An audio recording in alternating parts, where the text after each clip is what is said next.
بسم اللہ الرحمن الرحیم۔ السلام علیکم۔ آج کی اس ویڈیو میں ہم آپ کو حضرت داؤد علیہ السلام کے بارے میں بتائیں گے۔ حضرت داؤد علیہ السلام بھی بنی اسرائیل کے بڑے نبی گزرے ہیں۔ آپ کا ذکر قرآن پاک میں کئی جگہ آیا ہے۔ سورہ صاد میں خصوصیت سے نہایت تفصیل سے ملتا ہے۔ یہ سورہ پارہ 23 میں ہے۔ آپ پر آسمانی کتاب زبور نازل ہوئی تھی۔ حضرت موسیٰ علیہ السلام کے انتقال کے کافی عرصے بعد بنی اسرائیل کے سرداروں نے اس وقت کے نبی سے کہا کہ ہم کو ایک بادشاہ کی ضرورت ہے جس کی سرداری میں ہم اللہ کے دشمنوں سے جنگ کریں۔ اللہ کے نبی ان کی حالت کو خوب جانتے۔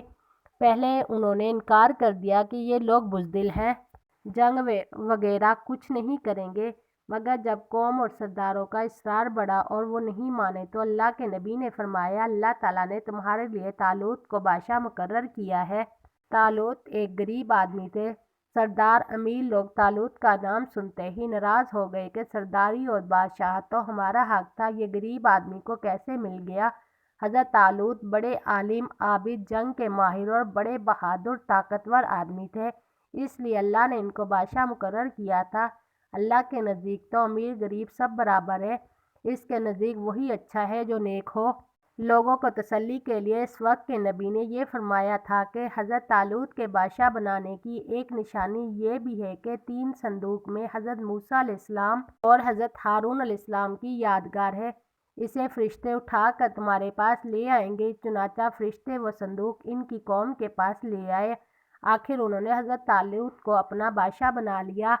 آخر جب طالوت اپنی فوج لے کر روانہ ہونے لگے تو انہوں نے اپنی قوم کی ایک آزمائش کی۔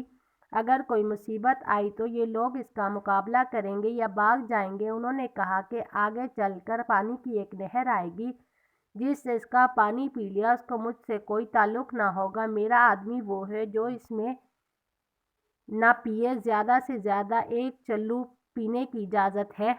مگر جب نہر پر پہنچے تو چند لوگوں کے سوا سب نے خوب پانی پی لیا۔ جب نہر کے پار اتر گئے تو کہنے لگے، ہم اپنے دشمن جالوت سے لڑنے کی طاقت نہیں رکھتے، مگر ان میں وہ لوگ جو ایماندار تھے اور جنہوں نے صرف ایک گھونٹ پانی پیا تھا وہ پکار اٹھے کہ اکثر ایسا ہوتا ہے کہ اللہ کے حکم سے تھوڑی سی جماعت بڑی جماعت پر غالب آ جاتی ہے۔ اللہ ہمیشہ صبر کرنے والوں کا ساتھ دیتا ہے۔ جب یہ لوگ جالوت کے لشکر کے سامنے آئے تو دعا کی کہ ہمارے رب ہمیں اپنے پاس سے صبر عطا کر کہ مر مٹے، مگر دشمن سے ڈر کر پیچھے نہ ہٹے، ہمارے پاؤں جمائے رکھ اور ہمیں فتح دے۔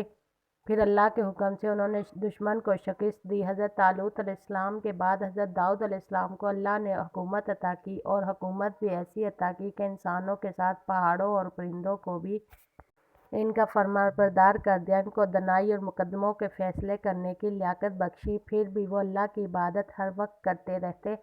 اللہ نے ان کو حکم دیا تھا کہ پوری زرہ بنائے، کڑیوں کے جوڑنے میں مناسب انداز کا خیال رکھیں اور اپنی زندگی نیک کاموں پر خرچ کریں۔ ایک دفعہ اللہ تعالیٰ نے ان کا امتحان لیا، اس طرح کہ 2 آدمی دیوار پھاند کر ان کے مکان میں گھس آئے جس میں وہ عبادت کرتے تھے۔ آپ نے انہیں دیکھا تو گھبرا گئے۔ انہوں نے کہا، آپ گھبرائے نہیں، ہم اپنا جھگڑا لے کر آئے ہیں۔ میرے اس بھائی کے پاس 99 دمبیاں ہیں اور میرے پاس صرف ایک ہے، اب یہ دمبی کو بھی لینا چاہتا ہے۔ آپ انصاف کے ساتھ فیصلہ کریں۔ آپ نے فرمایا، جو تم سے دمبی مانگ رہا ہے اس میں یہ زیادتی پر ہے، اور اکثر شریک ایک دوسرے پر زیادتی کرتے ہیں، البتہ جو لوگ وہ اس زیادتی سے بچ جاتے ہیں، مگر ایسے شریک بہت کم ہوتے ہیں۔ جب یہ لوگ چلے گئے تو آپ کو خیال گزرا کہ اللہ نے یہ میرا امتحان لیا ہے۔ انہوں نے توبہ کی، سجدے میں گر پڑے اور اللہ کی طرف توجہ کی۔ اللہ تعالیٰ نے فرمایا کہ اے داؤد، ہم نے تمہیں اس زمین کا خلیفہ بنایا ہے، لوگوں میں انصاف کرنا اور اپنی خواہش پر نہ چلنا، ورنہ اللہ کی راہ سے بھٹک جاؤ گے۔ حضرت داؤد علیہ السلام کے قصے میں ہم کو یہ سبق ملتے ہیں، مسلمانوں کے بادشاہ کے لیے امیر ہونا ضروری نہیں، بلکہ اس عالم، طاقتور، بہادر اور لڑائی کے طریقے معلوم ہونے چاہیے۔ جیسے حضرت طالوت گو غریب آدمی تھے، مگر یہ سب خوبیاں ان میں موجود تھیں۔ اللہ تعالیٰ نے ان کو بادشاہ بنایا۔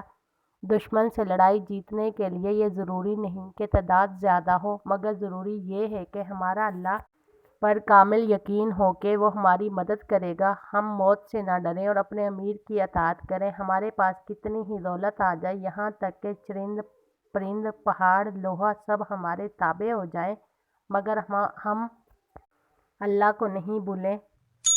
دل کی خواہش پر نہ چلنا چاہیے، سب کے ساتھ انصاف کرنا چاہیے۔ ویڈیو اچھی لگی ہو تو لائک اور سبسکرائب کریں۔ شکریہ۔